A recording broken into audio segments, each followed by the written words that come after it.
Hej, det er en generel introduktion til energiomsætning inden for mekanisk energi.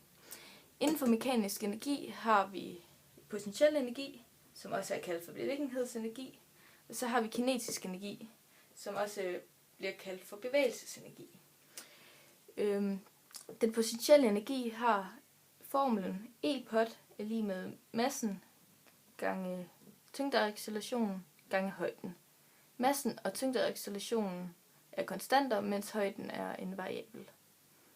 Så har vi den kinetiske energi, som har formlen E-kin er lige med en halv gange massen gange farten i anden.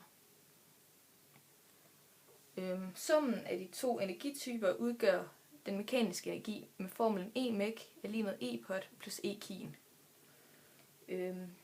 Den er teoretisk set en konstant, men der kan tabes energi på grund af luftmodstand. Og hvis der er tale om en elastisk genstand, kan der tabes energi i processen, hvor den kinetiske energi midlertidigt omsættes til deformation. Som eksempel vises her en genstand, der er hævet til højden h, og derfor har sin maksimale potentielle energi i denne tilstand. Og den kinetiske energi er 0, da genstandens fart er 0. Når genstanden slippes, begynder den at tabe højde og taber derfor potentiel energi. I tilsvarende omfang øges genstandens kinetiske energi efterhånden som tyngdekraften accelererer massen op i fart.